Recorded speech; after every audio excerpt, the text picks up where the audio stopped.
Hey, welcome to Hell in the Hallway podcast with your host Billy. Last time we talked about right book, wrong story. Today we're going to talk about something a little bit different. It's not really hyper focused on trauma, it's really focused on soil. Now, I know you're thinking, Billy, I'm not here for our gardening lessons. There's lots of other websites that can help me with that. But that's not what I'm referring to, but kind of sort of am. So, what we're going to talk about is how soil impacts a seed's potential. So if we're considering ourselves seeds, we have to recognize the soil in which we plant ourselves in, right?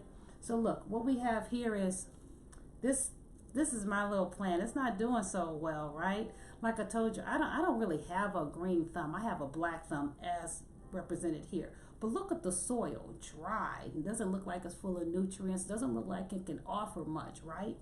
Let's look at the other. Now, let's all pretend this is a real plant, but it's not, right? So this is a real plant, and look at the soil, rich, right? Lots to offer. It is ripe for the potential of the right seed.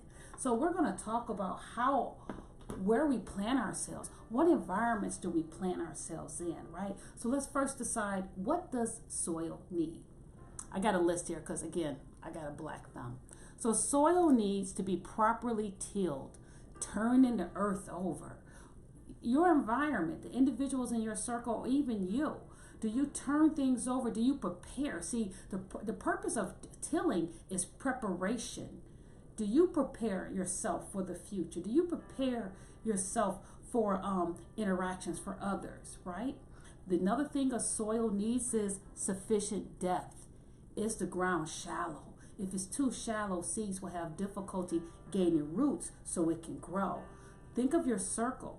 If you identify the character of the soil of the people you're around, are they shallow? If they're shallow, you're only going to grow as deep as the individuals that you're around, or even yourself. Another thing soil needs is proper level of nutrients. Well, that makes sense, right? We eat food every day. We need to be properly nourished as well. But if we're looking in terms of our personal growth, we have to pay attention to the soil of others. What do you feed yourself every day? And I'm not talking about food, right? What do you feed your heart? What do you feed your mind? What do you feed your spirit? What about the friends that you're around? There's individuals who you consider close confidants. What do they feed themselves? So they have to take in proper nutrients, but so do you. Let's see. Soil needs good drainage. Okay, it needs that in order for water to be able to release and move around. But so do you. Are you able to let go of things that no longer apply? Are you able to let go of people who no longer apply? So look at your circle. Look at the character of the soil of individuals who are living amongst you. Do you need to let some of them go? Do you need to release them, right?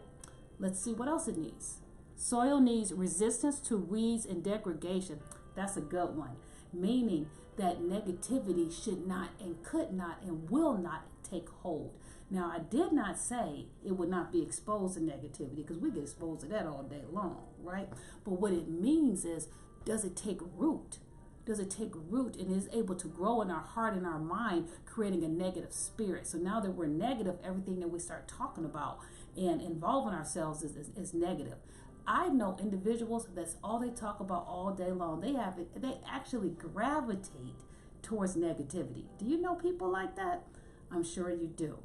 The last thing good soil needs is resilience when unfavorable conditions occur. Hallelujah. Absolutely. We need to be able to bounce back. So the people in your circle, can they bounce back when unfavorable situations happen, or do they wallow in that space forever? The same for you. Do you wallow? Are you resilient? Are you able to bounce back and move forward? So those are the things that good soil needs. But that's also the character that we need for ourselves in order for people who are planted themselves in us, for them to grow. And that's also what they need, right? If they're in our circle, if we are immersing ourselves in them, that's our soil, and we're planting ourselves there. We have to be able to expose the character of that particular soil. Because if you don't, this could be us, right? We do not want to be dead soil. We do not want to be a seed unrealized. You are full of potential. Plant your cells in the soil that allow it to grow properly. And always remember, it is not just about destination. It is also about revelation.